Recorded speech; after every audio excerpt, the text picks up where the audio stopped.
Welcome to TV update Telugu. ముందుగా headlines చూద్దాం. మాచర్లలో ఈవీఎంను ధ్వంసం చేసిన వైసీపీ ఎమ్మెల్యే పిన్నెల్లి రామకృష్ణారెడ్డి. ఆ ఈవీఎంలోని డేటా భద్రంగా ఉందంటూ సీఈఓ ప్రకటన. డేటా భద్రంగా ఉండటం వల్లే రీపోలింగ్ నిర్వహించలేదని వివరణ. పోలింగ్ నాడు మాచర్లలో ఇలాంటివి 7 సంఘటనలు జరిగాయని వెల్లడి.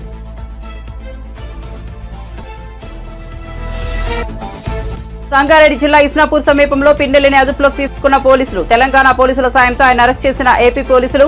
మాచర్లలో ఈవీఎం ధ్వంసం చేసిన A1గా వైసీపీ నేత. 10 సెక్షన్ల కింద పిన్నెల్లిపై కేసులు నమోదు చేసినట్లు సీఈఓ వెల్లడి.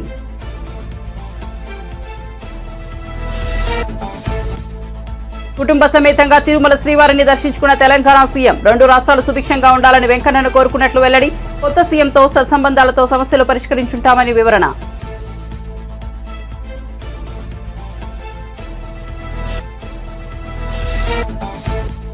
దొడ్డువడ్లు కొనేందుకు కేంద్రం సిద్ధం. కాంగ్రెస్ ప్రభుత్వానికి వచ్చిన ఇబ్బందులేమిటి అన్న కిషన్ రెడ్డి. కాంగ్రెస్ నేతలు రుణమాఫీ చేస్తామని చెప్పి రైతులను మోసం చేశారని విమర్శ. డిసెంబర్ 9న రుణమాఫీ చేస్తామని మొదలు చెప్పి ఇప్పుడు 15 ఆగస్టు అంటున్నారని మండిపాటు. ఇక వార్త వివరాల్లోకి వెళ్తే ఏపీ ఎన్నికల సందర్భంగా ఈవీఎంను పాల్గొట్టిన కేసులో మాచర్ల ఎమ్మెల్యే వైసీపీ నేత పిన్నెల్లి రామకృష్ణారెడ్డిని పోలీసులు అదుపులోకి తీసుకున్నారు. సంగారెడ్డి సమీపంలో ఆయన అరెస్ట్ చేసినట్లు సమాచారం. పిన్నెల్లిని అరెస్ట్ చేయాలని ఈసీ ఆదేశించడంతో తెలంగాణ టాస్క్ ఫోర్స్ పోలీసులు, ఏపీ పోలీసులు ముమ్మరంగా గాలించి సంగారెడ్డి జిల్లా ఇస్నాపూర్ సమీపంలోని ఓ కంపెనీ గెస్ట్ హౌస్ లో ఆయన అరెస్ట్ చేసినట్లు తెలుస్తోంది. ఇదిలా ఉంటే మాచర్లలో ఈవీఎం ధ్వంసం కేసులో పిన్నెల్లిని A1గా చేర్చినట్లు ఏపీసీ ఈసీఓ ముఖేష్ కుమార్ మీనా వెల్లడించారు. మొత్తం 10 సెక్షన్ల కింద మెమో ఫైల్ చేశామన్నారు. ఐపీసీ, ఆర్పీ, పీడీపీపీ చట్టాల పరిధిలోని 10 సెక్షన్లతో ఆయనపై కేసులు నమోదు చేశామన్నారు. ఐపీసీ కింద 143, 147, 448, 427, 353, 452, 120 సెక్షన్లు, పీడీపీపీ కింద మరో కేసు, ఆర్పీ చట్టం కింద 131, 135 సెక్షన్లతో కేసులు నమోదు చేసినట్లు తెలిపారు. ఈ నేపథ్యంలో ఆయనకు 7 ఏళ్ల వరకు శిక్షలు పడే అవకాశం ఉందన్నారు. ఇక ఈవీఎం ధ్వంసం చేసిన ఘటనను ఈసీ సిగ్గుమాలిన చర్యగా పేర్కొందని, ఇలాంటి ఘటనలపై వెంటనే చర్యలు తీసుకోవాలని ఆదేశించినట్లు సీఈఓ తెలిపారు. ఏపీలోని మాచర్లలో వైసీపీ ఎమ్మెల్యే పిన్నెల్లి రామకృష్ణారెడ్డి ధ్వంసం చేసిన ఈవీఎంలో డేటా సేఫ్ గా ఉందని సీఈఓ ముఖేష్ కుమార్ మీనా వెల్లడించారు. డేటా భద్రంగా ఉండటం వల్లే రీపోలింగ్ నిర్వహించలేదని వివరించారు. పోలింగ్ నాడు మాచర్లలో ఇలాంటివి 7 సంఘటనలు జరిగాయని వెల్లడించారు. అందులో కొందరు ఈవీఎంలను ధ్వంసం చేసినట్టు వెబ్ కాస్టింగ్ లో గుర్తించామని చెప్పారు. ఈ కేసులో ఇంకా కొందరిని గుర్తించాల్సి ఉంటుందని సీఈఓ తెలిపారు. ధ్వంసం చేసిన ఘటనలపై విచారణ ప్రారంభించామని చెప్పిన ఆయన సిట్కు పోలీసులు అన్ని వివరాలు అందించారన్నారు. 20వ తేదీన రెంటచింతల కోర్టులో ఎస్ఐ మెమో దాఖలు చేయడంతో పాటు మొదటి నిందితుడిగా పిన్నెల్లి రామకృష్ణారెడ్డిని పేర్కొనడం జరిగిందన్నారు. 10 సెక్షన్ల కింద పిన్నెల్లిపై కేసులు పెట్టినట్లు సీఈఓ వెల్లడించారు. దీంతో ఆయనకు 7 ఏళ్ల వరకు శిక్ష పడే అవకాశం ఉందన్నారు.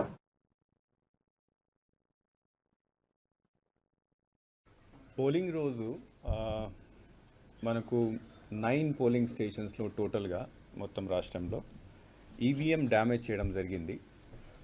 కొంతమంది బయట నుంచి వచ్చి అక్కడ లోపల వెళ్ళి ది మిస్హ్యాండిల్ ద ఈవీఎంస్, కింద పడేశారు, కొట్టేశారు, డ్యామేజ్ చేశారు.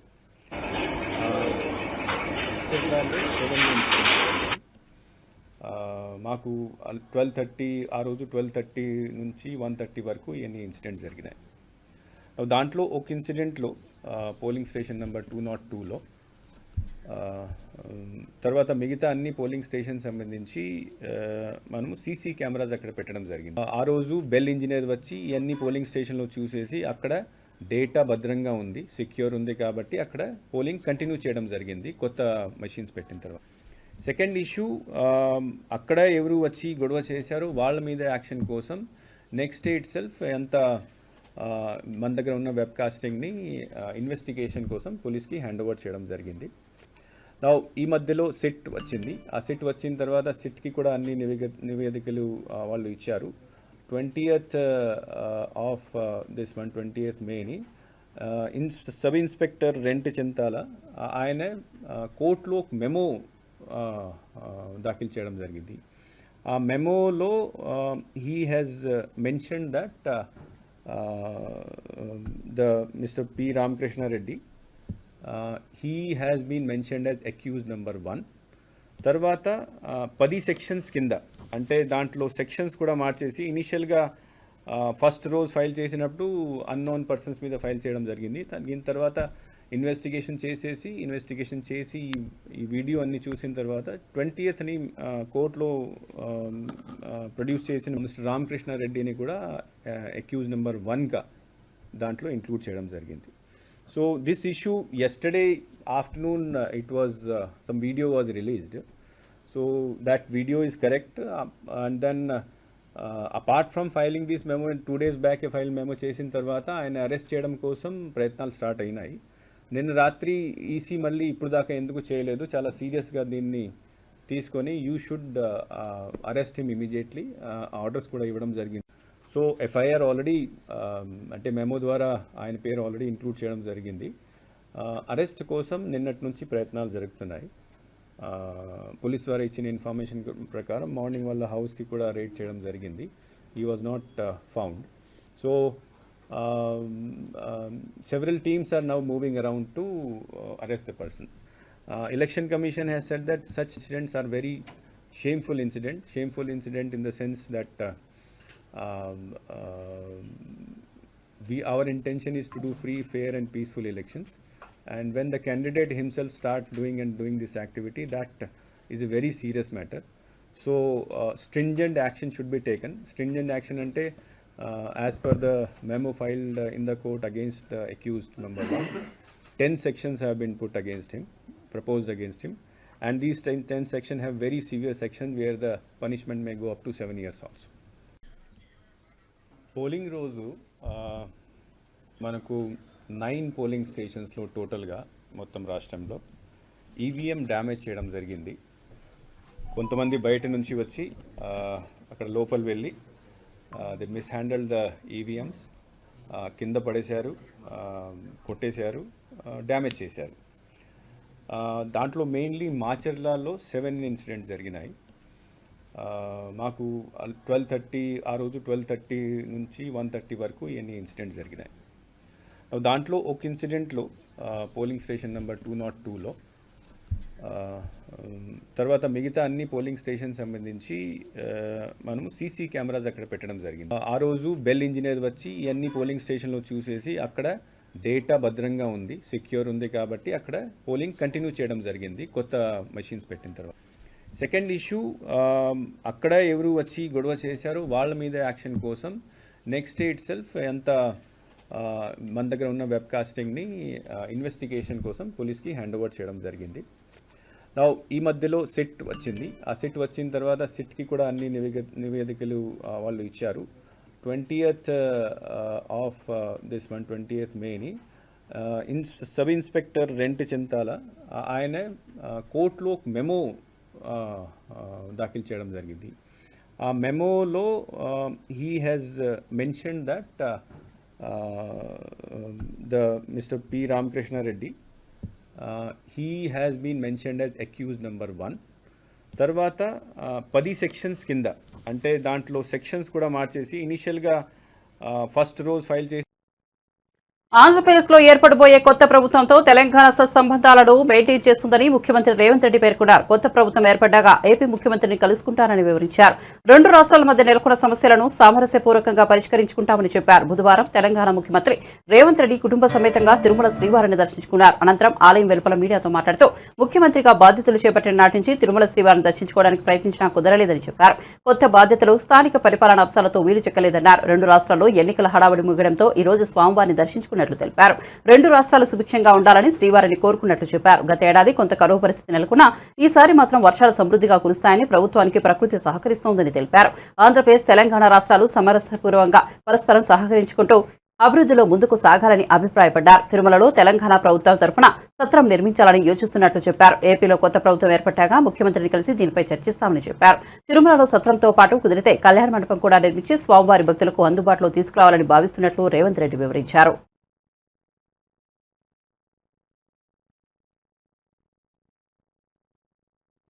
పరిపాలనలో స్వామివారి దర్శనం చేసుకోవాలని ప్రయత్నం చేసిన ఎన్నికలు, స్థానిక పరిపాలనలో కాస్త సమయం దొరకకపోవడం వల్ల ఈరోజు స్వామివారిని దర్శించుకుని 2 రాష్ట్రాల సత్సంబంధాలు కొనసాగాలని, 2 రాష్ట్రాల అభివృద్ధి పదం వైపు నడవాలని ఆంధ్రప్రదేశ్లో ఏర్పడబోయే ప్రభుత్వం మా రాష్ట్ర ముఖ్యమంత్రితో తెలంగాణ ముఖ్యమంత్రిగా సత్సంబంధాలతో సమస్యలన్నిటిని కూడా పరిష్కరించుకొని కలిసికట్టుగా నడిచి రెండు రాష్ట్రాలు అభివృద్ధి పదం వైపు నడిపించే విధంగా ఒకరికి ఒకరు సహకరించుకొని ముందుకు వెళ్ళాలని ఆకాంక్షించడం. అదేవిధంగా తెలంగాణ రాష్ట్ర ప్రభుత్వం తరఫున కొండ మీద ఒక సత్రం నిర్మాణము, కళ్యాణ మండపం నిర్మించి తెలంగాణ నుంచి వచ్చే భక్తులకే కాకుండా దేశం నలుమూలల నుంచి స్వామివారిని సందర్శించుకునే భక్తులందరికీ కూడా సౌకర్యాలు కల్పించడంలో తెలంగాణ రాష్ట్ర ప్రభుత్వం కూడా భాగస్వామ్యం తీసుకోవాలనుకుంటుంది. ఈ ఫలితాల ప్రక్రియ ముగిసిన తర్వాత తప్పకుండా తెలంగాణ రాష్ట్ర ప్రభుత్వం తరఫున సత్ర నిర్మాణానికి అవకాశం ఉంటే కళ్యాణ మండపం నిర్మించి స్వామివారి సేవ కొనసాగించాలని రాష్ట్ర ప్రభుత్వం భావిస్తుంది. తప్పకుండా తొందరలోనే ఆంధ్రప్రదేశ్ ముఖ్యమంత్రిని కలిసి విజ్ఞప్తి చేసి ఇక్కడ స్వామివారి సేవలో తెలంగాణ రాష్ట్ర ప్రభుత్వం కూడా భాగస్వామ్యం తీసుకోవాలని కోరుకుంటున్నాను. డెఫినెట్గా మీరే చూస్తున్నారో మేము చెప్పేది ఉంది, ఇక్కడ కొండ మీద రాజకీయాలు మాట్లాడకూడదు. తప్పకుండా మంచి వాతావరణం ఉంది, వాతావరణం కూడా అనుకూలించింది. గత సంవత్సరం కరువు వచ్చిన తాగునీటి సమస్య ఉన్న సమస్యలను అధిగమించి మంచి ఋతుపవనాలు, మంచి కాలం అవుతున్నది. వానలు పడాలి, పంటలు పండాలి, రెండు రాష్ట్రాలు సుభిక్షంగా ఉండాలనే మా ఆలోచన. ప్రకృతి కూడా సహకరిస్తుంది. తప్పకుండా పాలకుల మనసులో ఎలాంటి ఆలోచనలు లేనప్పుడు స్వామివారు ఒక ఆలోచన కలిగించి తప్పకుండా ఆ ప్రాంత రైతులకు సహాయం చేసే విధంగా వానలు పడి పంటలు పండుతాయి. మా ప్రభుత్వ కార్యాచరణ కూడా ప్రధానంగా రైతాంగాన్ని ఆదుకొని దేశం యొక్క సంపదను పెంచాలనేది మా ఆలోచన. ఆ విధంగా ముందుకు సాగాలని మా ప్రభుత్వం భావిస్తుంది. దొడ్డు రకం వడ్లను కొనుగోలు చేసేందుకు కేంద్రం సిద్ధంగా ఉందని, అలాంటప్పుడు వాటిని కొనేందుకు కాంగ్రెస్ ప్రభుత్వానికి వచ్చిన ఇబ్బంది ఏమిటి అని కేంద్ర మంత్రి బీజేపీ తెలంగాణ రాష్ట్ర అధ్యక్షుడు కిషన్ రెడ్డి అన్నారు. హైదరాబాద్ లో ఏర్పాటు చేసిన మీడియా సమావేశంలో ఆయన మాట్లాడుతూ కాంగ్రెస్ నేతలు రుణమాఫీ చేస్తామని చెప్పి రైతులను మోసం చేశారన్నారు. డిసెంబర్ 9న రుణమాఫీ చేస్తామని చెప్పి ఆ తరువాత 15 ఆగస్టు అంటున్నారని మండిపడ్డారు. వడ్లకు 500 రూపాయల బోనస్ ఇస్తామని చెప్పారని, కానీ సన్న రకం వడ్లకే అని ఇప్పుడు సన్నాయి నొక్కులు నొక్కుతున్నారని ఆగ్రహం వ్యక్తం చేశారు. రాష్ట్రంలో 80% దొడ్లు వడ్డనే పండిస్తారన్నారు. చాలా తక్కువ మంది రైతులే సన్న రకం పండిస్తారన్నారు. కాంగ్రెస్ ప్రభుత్వం బోనస్ పేరుతో రైతులను మోసం చేసిందని ఆరోపించారు. రైతులకు ప్రభుత్వానికి కేంద్రం అన్ని రకాలుగా అండగా ఉంటుందన్నారు. రబీ సీజన్లో పెద్ద మొత్తంలో ధాన్యం సేకరించడానికి కేంద్రం ఒప్పందం కుదుర్చుకుందన్నారు. బాయిల్ రైస్ కానీ మీకు వచ్చినటువంటి బాధ ఏంటి అని అడుగుతాం. రోజు మేము వాళ్ళకి ఇవ్వము, మేము సన్న వడ్లకే ఇస్తాము అని ఈరోజు ఇచ్చిన హామీల నుంచి తప్పించుకునేటువంటి ప్రయత్నం, రైతులకు వెన్నుపోటు పొడిచేటువంటి ప్రయత్నం కాంగ్రెస్ పార్టీ ప్రభుత్వం చేస్తూ ఉంది. ఒక దిక్కు కేంద్ర ప్రభుత్వము మీరు ఎంత సరఫరా చేసినా దొడ్డు బియ్యం కొనడం కోసము కేంద్ర ప్రభుత్వం సిద్ధంగా ఉంది. కేంద్ర ప్రభుత్వము బియ్యం కొనడానికి సిద్ధంగా ఉన్నప్పుడు మీకు వచ్చినటువంటి బాధ ఏంటి అని అడుగుతా ఉన్నాను, మీకు వచ్చినటువంటి నష్టం ఏంటి అని అడుగుతా ఉన్నాను. మీ రాష్ట్ర అవసరాలకు కావాలంటే అదనంగా సన్నబియ్యం సేకరించండి, కానీ కేంద్రము కొంటానన్నటువంటి ఎంఎస్పి ప్రకారము మరి మీరు బోనస్ ఇచ్చి దొడ్డు రకం వరం కొనడానికి ఈ ప్రభుత్వానికి వచ్చినటువంటి ఇబ్బంది ఏందో ఈరోజు ఇచ్చినటువంటి హామీ నుంచి పక్కకు జరగడం తప్ప ఇందులో మరో కారణం కనిపించడం లేదు. ఈ యొక్క మోసం చేయడం తప్ప ఇంకో సమస్య లేదని సందర్భంగా మనం చేస్తున్నాను. ఈరోజు కేంద్ర ప్రభుత్వము తెలంగాణ రాష్ట్రం నుంచి వరి ఎంత ఉత్పత్తి అయినా ఆ ఉత్పత్తికి సంబంధించి ప్రతి నయా పైసా చెల్లించడానికి సిద్ధంగా ఉంది. అది దొడ్డు బియ్యం కానీ, సన్న బియ్యం కానీ, బాయిల్ రైస్ కానీ ఏదైనప్పటికీ కూడా గత సంవత్సరం మీకు తెలుసు బాయిల్ రైస్ విషయంలో ఢిల్లీకి వచ్చి ధర్నాలు చేశారు కాంగ్రెస్ టీఆర్ఎస్ పార్టీ నాయకులు. కానీ ఆ బాయిల్ రైస్ విషయంలో కూడా ప్రధానమంత్రి గారు తెలంగాణ రైతాంగానికి సంబంధించి సమస్యను దృష్టిలో పెట్టుకొని బాయిల్ రైస్ కూడా ఎంత వచ్చినా కూడా కొనాలని చెప్పి ఆదేశాలు ఇవ్వడం జరిగింది. ఈరోజు అన్ని రకాలుగా నరేంద్ర మోడీ గారి ప్రభుత్వము తెలంగాణ రైతులకు అండగా నిలబడుతున్నప్పుడు మరి ఈరోజు దేవుడు వరమిచ్చిన పూజారి అడ్డుకున్నట్టుగా ఈరోజు కేంద్ర ప్రభుత్వము అన్ని రకాలుగా చివరి గింజ వరకు కూడా న్యాయ పైస వరకు కూడా చెల్లించి కేంద్ర ప్రభుత్వము ధాన్యం కొనుగోలు కావచ్చు, బియ్యం కొనుగోలు కావచ్చు ముందుకొచ్చినప్పుడు రాష్ట్ర ప్రభుత్వము ఈ రకంగా అడ్డంకులు సృష్టించి రైతులకు అన్యాయం చేసే దిశలో, రైతులను మోసం చేసే దిశలో, రైతులకు వెన్నుపోటు పొడిచే దిశలో ప్రయత్నం చేయడము చాలా దుర్మార్గమని ఈ సందర్భంగా మనవి చేస్తా ఉన్నాను. మీకు తెలుసు కేంద్ర ప్రభుత్వము 23-24 సంబంధించినటువంటి ఖరీఫ్ రాష్ట్ర ప్రభుత్వంతో ఒప్పందం చేసుకున్నటువంటి బియ్యాన్ని ఇంతవరకు సరఫరా చేయలేదు. కేంద్ర ప్రభుత్వము వాయిదాల మీద వాయిదాలు ఇస్తూ ఉంది. ఖరీఫ్ సంబంధించి ఇంకా 22 లక్షల మెట్రిక్ టన్నుల బియ్యం ఈరోజు కేంద్రానికి సరఫరా చేయాలి యాజ్ పర్ ఒప్పందం ప్రకారం. ఇంతవరకు అది చేయలేదు. అదేవిధంగా రబీకి సంబంధించి కూడా మరి కేంద్ర ప్రభుత్వము 75 లక్షల మెట్రిక్ టన్నుల వరి ధాన్యాన్ని సేకరించాలని ఒప్పందం కుదుర్చుకున్నది. ఇంతవరకు 23-24 సంబంధించి రబీ 33 లక్షల మెట్రిక్ టన్నుల వరి ధాన్యాన్ని మాత్రమే రాష్ట్ర ప్రభుత్వం సేకరించింది. ఒకసారి మోసపోతే అది మోసపోయిన వారి తప్పు కాదని మాజీ మంత్రి బీఆర్ఎస్ వర్కింగ్ ప్రెసిడెంట్ కేటీఆర్ అన్నారు. అయితే రెండోసారి కూడా మోసపోతే మాత్రం తప్పు మోసపోయిన వారిదేనని తేల్చి చెప్పారు. రైతు రుణమాఫీ విషయంలో కాంగ్రెస్ ప్రభుత్వం ఇచ్చిన హామీని ఉద్దేశిస్తూ కేటీఆర్ వ్యాఖ్యలు చేశారు. తెలంగాణ అసెంబ్లీ ఎన్నికల సందర్భంగా రైతుల రుణాలను డిసెంబర్ 9నే మాఫీ చేస్తామని కాంగ్రెస్ పార్టీ నేతలు హామీ ఇచ్చారని గుర్తు చేశారు. తెలంగాణ రైతాంగం ఆ హామీని అమాయకంగా నమ్మి ఓట్లేశారని, కాంగ్రెస్ సర్కార్ మాత్రం ఇచ్చిన హామీని నిలబెట్టుకోలేదని మండిపడ్డారు. రైతు రుణమాఫీ విషయంలో ఒకసారి నమ్మినందుకు రైతాంగాన్ని కాంగ్రెస్ ప్రభుత్వం మోసం చేసిందని చెప్పారు. ఇప్పుడు ఆగస్టు 15లోగా రైతుల రుణమాఫీ చేస్తామంటూ మరోసారి మోసం చేయడానికి కాంగ్రెస్ నేతలు ప్రయత్నిస్తున్నారని ఆరోపించారు. మళ్లీ నమ్మితే మోసపోవడం తప్పదని, అప్పుడు తప్పు కాంగ్రెస్ వాళ్ళది కాదు, వాళ్ళ హామీలను నమ్మిన మనదేనని చెప్పారు. రూపాయి ఇస్తే నేను 2 రూపాయలు ఇస్తా అని చెప్పి మొత్తానికి గందరగోళం చేసి ఓట్లు వేయించుకున్నారు. ఇవాళ గద్దెనెక్కింది. మరి కాంగ్రెస్ అధికారంలోకి వచ్చిన తర్వాత ఏం జరుగుతున్నదో ఒక చిన్న విషయంతో మీకు అర్థమైపోతుంది. మీ వరంగల్ తూర్పు నియోజకవర్గంలోనే ఎంజీఎం హాస్పిటల్ ఉంది. ఇవాళ పేపర్లో వార్త ఉంది, కావాలంటే మీరు తీసి చూడండి. ఇవాళ పేపర్లో, ఈనాడు పేపర్లో వార్త ఉంది. నేను చెప్పిన మానాడు కాంగ్రెస్ కావన్నా కరెంటు కావాలనా అని పదే పదే చెప్పినాం. సరే, జరిగింది. నిన్నటికి నిన్న ఎంజీఎం ఆసుపత్రిలో మొత్తం, ఎంజీఎం అంటే ఉత్తర తెలంగాణకు మొత్తం కేంద్రం ఎంజీఎం హాస్పిటల్. ఉత్తర తెలంగాణలో ఉండే పేదలందరికీ దిక్కు ఎంజీఎం హాస్పిటల్.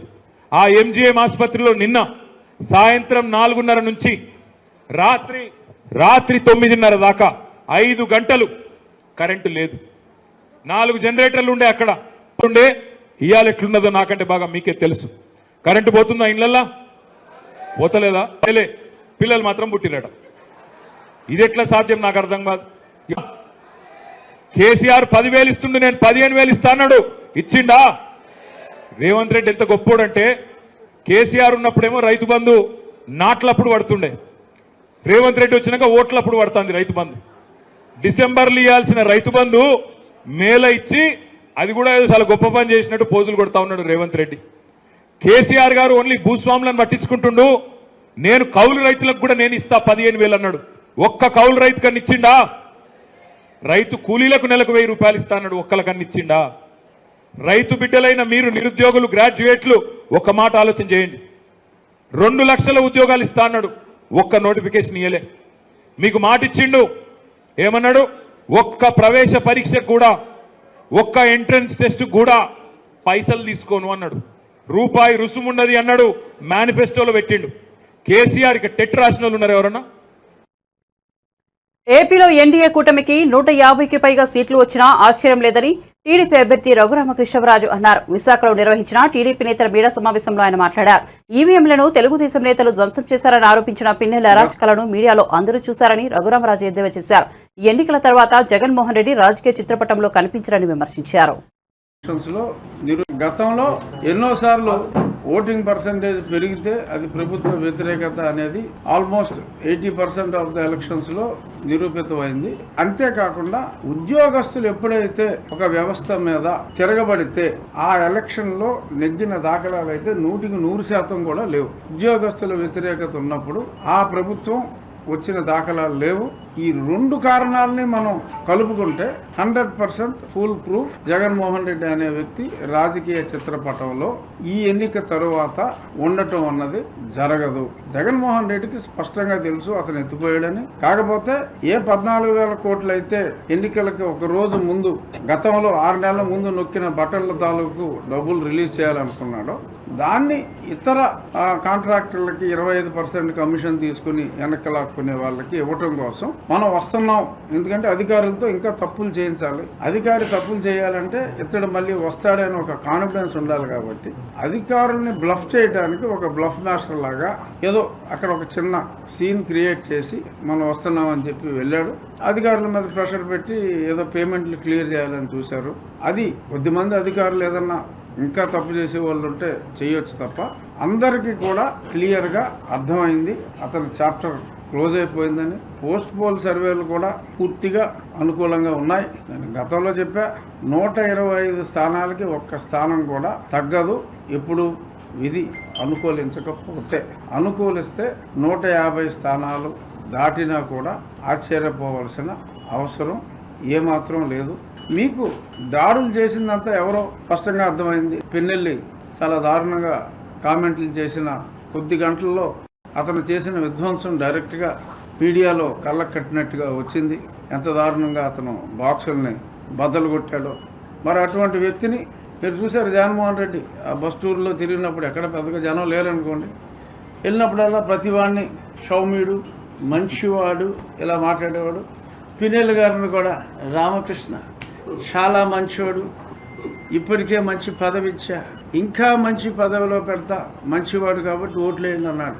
ఎంత మంచివాడో తెలిసిపోయింది. నిన్న టీవీలో దొరికేశాడు. గతంలో ఎన్నోసార్లు ఆంధ్రప్రదేశ్లో ఎన్డీఏ కూటమిదే గెలుపని సర్వేలని చెబుతున్నాయని టీడీపీ నేత గంటా శ్రీనివాసరావు ధీమా వ్యక్తం చేశారు. విశాఖలో నిర్వహించిన టీడీపీ నేతల మీడియా సమావేశంలో ఆయన మాట్లాడారు. జూన్ 9న విశాఖలో జగన్ ప్రమాణ స్వీకారం అంటూ వైఎస్ఆర్సీపీ నాయకులు మైండ్ గేమ్ ఆడుతున్నారని దుయ్యబట్టారు. ఎన్నికల ఫలితాలు చూసి జగన్ షాక్ అవుతారని ఎద్దేవా చేశారు. 13వ తారీఖు పోలింగ్ అయిన తర్వాత ఆ పోలింగ్ సరళి కానీ పోలింగ్ ముందు జరిగిన పరిణామాలు కానీ చూస్తూ ఉంటే ఎన్నిక అనేది ఏకపక్షంగా కూటమి వైపు ప్రజలు మొగ్గు చూపారనేది మనకు అర్థమవుతూ ఉంది. దానికి అంతకు ముందు జరిగిన పోస్టల్ బ్యాలెట్లో కానీ అలాగే హైదరాబాద్ నుంచి బెంగళూరు, చెన్నై నగరాల నుంచి ప్రజలు ట్రైన్స్లో, బస్సుల్లో యాలాడుతూ వాళ్ళు వచ్చిన తీరు, టోల్ గేట్స్ దగ్గర రద్దీ, ఇవన్నీ సంక్రాంతి పండుగను తలపించే విధంగా ప్రజలు వచ్చి ఓట్లేసిన విధానం కానీ అలాగే పర్సంటేజ్ ఆఫ్ పోలింగ్ ఎక్కడ చూసినా కూడా గతంలో కంటే కూడా 2-3% మినిమం ఎక్స్ట్రా, కొన్ని చోట్ల అయితే 10%, 11% కూడా ఎక్స్ట్రా పోలేదు. అంటే ప్రజల్లో ఒక కసి, ఈ ప్రభుత్వానికి ఎట్టి పరిస్థితుల్లో కూడా బై చెప్పాలన్న ఒక ఆలోచన, వాళ్ళ కసి ఆ ఓటింగ్లో కనిపించింది. వీటన్నిటితోటి అంతేకాకుండా మనం పోలింగ్ అయిన తర్వాత కూడా 175 కాన్స్టిట్యున్సీల్లో మరి చంద్రబాబు నాయుడు గారు, పవన్ కళ్యాణ్ గారు అలాగే పురంధేశ్వరి గారి ఆదేశాల మేరకు మొత్తం రివ్యూలు కూడా చేసుకుంటే బూత్ వైజ్ కూడా అనాలిసిస్లో ఎక్కడ చూసినా కూడా ఒక పాజిటివ్ వేవ్ కూటమికి కనిపించిన విషయం మనం చూస్తూ ఉన్నాం. అయితే దీన్ని డైవర్ట్ చేస్తూ వైసీపీ నాయకులు జగన్మోహన్ రెడ్డి గారు మొన్న లండన్ వెళ్ళే ముందు ఆయన పీకే టీం ఏదైతే ఐపాక్ టీం ఉందో ఐపాక్ టీంతో మాట్లాడినప్పుడు ఆయన చేసిన కామెంట్స్ కానీ ప్రజలు షాక్ అవుతారని చెప్పాడు. ప్రజలు, దేశం కూడా డెఫినెట్గా మేము కూడా అంటా ఉన్నాం. ఎందుకంటే ఖచ్చితంగా షాక్ అవుతారు. ఎందుకంటే ఆ రిజల్ట్స్ అంత ఏకపక్షంగా కూటమి వైపు రాబోతా ఉంది. ప్రజలు, దేశంతో పాటు జగన్మోహన్ రెడ్డి కూడా గ్యారెంటీగా షాక్ అవుతాడు. ఎందుకంటే ఆయన ఊహించిన విధంగా ఫలితాలు రాబోతూ ఉన్నాయి. దాంతోపాటు ప్రత్యేకించి విశాఖపట్నంలో వైవి సుబ్బారెడ్డి గారు కానీ మరి అలాగే బొత్స సత్యనారాయణ గారు కానీ గత 7 రోజులుగా వాళ్ళు ఆడుతున్న మైండ్ గేమ్ చూస్తే చాలా నవ్వు వస్తూ ఉంది మాకు. జూన్ 9న విశాఖపట్నంలోనే 9:35 ప్రమాణ స్వీకారం. అలాగే స్టేడియం పోయి ఏర్పాటు చూడటం కోసం స్టేడియం వెళ్తామంటాం. అలాగే స్టార్ హోటల్స్ బుక్ చేస్తామని చెప్పడం, ఇవన్నీ కూడా చూస్తూ ఉంటే అందరూ నవ్వుకుంటా ఉన్నారు. ఒక పక్క అన్ని సర్వేలు దేశంలో ఉండే ప్రెస్టీజియస్ సంస్థలన్నీ ఆల్ సెఫాలజిస్టులు మొత్తం కూడా ఎన్నికల్లో రేపు కూటమి కన్విజన్ సాధించబోతా ఉంది అని చెప్పి ఒక పక్క చెప్తా ఉంటే, ఓటింగ్ సరళ చూసి అందరూ కూడా మాట్లాడుతూ ఉంటే వాళ్ళు ఈ విధంగా డైవర్ట్ చేయడం అనేది చాలా నవ్వులాటగా అందరూ ఫీల్ అవుతూ ఉన్నారు. దాన్ని ఎవరు కూడా సీరియస్ తీసుకోలేదు. పోస్ట్ పోలింగ్ కూడా వాళ్ళ దాడులు కానీ వాళ్ళ వైఖరి చూస్తూ ఉంటే అర్థమవుతాం. నిన్న మనకి ఏదైతే పిన్నెల్లి రామకృష్ణారెడ్డి గారి వీడియో ఒకటి వైరల్ అయింది. ఒక ఈవీఎం మిషన్ని డైరెక్ట్గా క్యాండిడేటే బూత్లోకి వెళ్ళి ఎంత ఓపెన్గా అతను దాన్ని ధ్వంసం చేస్తున్నాడంటే అది వాళ్ళ ఫ్రస్ట్రేషను, వైసీపీ నాయకులు కంటెస్టెడ్ క్యాండిడేట్లకి ఆ ఫ్రస్ట్రేషను క్లియర్గా కనిపిస్తూ ఉంది. 4వ తారీఖు దాకా వాళ్ళు ఎన్ని ప్రయత్నాలు చేసినా ఎన్ని చేసినా కూడా పబ్లిక్ తీర్పు ఏంటో ఆల్రెడీ బాక్స్లో నిక్షిప్తమై ఉంది. మరి అది ఖచ్చితంగా ఎన్డీఏ కూటమికి ప్రారంభంగా రాబోతూ ఉంది. మళ్ళీ ఏదైతే వాళ్ళు చెప్తా ఉన్నారో 9వ తారీఖు, ఆ 9వ తారీఖున జగన్మోహన్ రెడ్డి గారు కాదు చంద్రబాబు నాయుడు గారు ఈ రాష్ట్ర 3వ ముఖ్యమంత్రిగా మళ్ళీ ఆయన ప్రమాణ స్వీకారం చేయబోతా ఉన్నారు. అలాగే విష్ణుకుమార్ రాజు గారు, చంద్రమోహన్ రెడ్డి గారు, నేను, మన రఘు నలుగురు కూడా కంటెస్ట్ చేస్తున్నాం ఎమ్మెల్యేలుగా. నలుగురు కూడా అసెంబ్లీలో అడుగు పెట్టబోతా ఉన్నాం. దీన్ని ఘంటాబద్ధంగా చెప్పగలం. అందరూ కూడా మంచి మెజారిటీతో ఎన్డీఏ కూటమి అభ్యర్థులు గెలవబోతా ఉన్నారు. ఎన్నికలు జరుగుతుండగా అనుచరులతో కలిసి పల్నాడు జిల్లా రెడ్డిచింతల మండలం పాల్భాయ్ గేట్ పోలింగ్ బూత్లోకి వెళ్లి ఈవీఎంను పాల్గొట్టిన Macherla YCP MLA Pinnelli Ramakrishna Reddy video బయటకు వచ్చి అందరినీ షాక్ గురి చేసింది. ఇప్పుడు మరో వీడియో బయటకు వచ్చింది. పోలింగ్ కేంద్రంలో ఈవీఎంను పాల్గొట్టి బయటకు వచ్చిన పిన్నెల్లిని ఓ మహిళ నిలదీసింది. దీంతో ఆగ్రహంతో ఊసిపోయిన పిన్నెల్లి ఆమెను దుర్భషలాడుతూ వేలు చూపించి బెదిరించారు. తాజాగా ఈ వీడియో వెలుగులోకి వచ్చి వైరల్ అవుతోంది.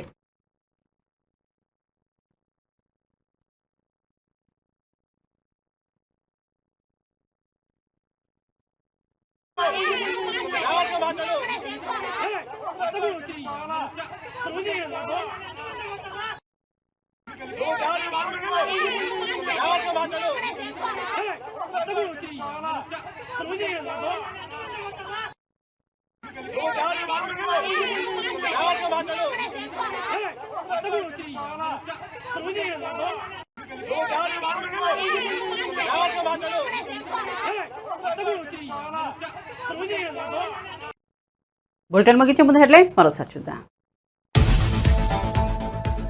మాచర్లలో ఈవీఎంను ధ్వంసం చేసిన వైసీపీ ఎమ్మెల్యే పిన్నెల్లి రామకృష్ణారెడ్డి. ఆ ఈవీఎంలోని డేటా భద్రంగా ఉందంటూ సీఈఓ ప్రకటన. డేటా భద్రంగా ఉండడం వల్లే రీపోలింగ్ నిర్వహించలేదని వివరణ. పోలింగ్ నాడు మాచర్లలో ఇలాంటివి 7 సంఘటనలు జరిగాయని వెల్లడి. సంగారెడ్డి జిల్లా ఇస్నాపూర్ సమీపంలో పిన్నెల్లిని అదుపులోకి తీసుకున్న పోలీసులు. తెలంగాణ పోలీసుల సాయంతో ఆయన అరెస్ట్ చేసిన ఏపీ పోలీసులు. మాచర్లలో ఈవీఎం ధ్వంసం కేసులో ఏవన్గా వైసీపీ నేత. 10 సెక్షన్ల కింద పిన్నెల్లిపై కేసులు నమోదు చేసినట్టు సీఈఓ వెల్లడి.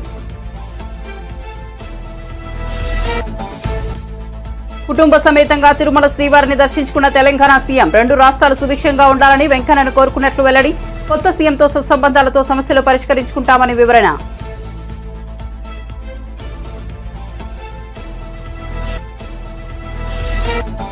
దొడ్డు వడ్లు కొనేందుకు కేంద్రం సిద్ధం. కాంగ్రెస్ ప్రభుత్వానికి వచ్చిన ఇబ్బంది ఏమిటన్న కిషన్ రెడ్డి. కాంగ్రెస్ నేతలు రుణమాఫీ చేస్తామని చెప్పి రైతులను మోసం చేశారని విమర్శ. డిసెంబర్ 9 రుణమాఫీ చేస్తామని మొదలు చెప్పి ఇప్పుడు 15 ఆగస్టు అంటున్నారని మండిపాటు. మరిన్ని అప్డేట్స్ కోసం చూస్తూనే ఉండండి టీవీ 88 తెలుగు.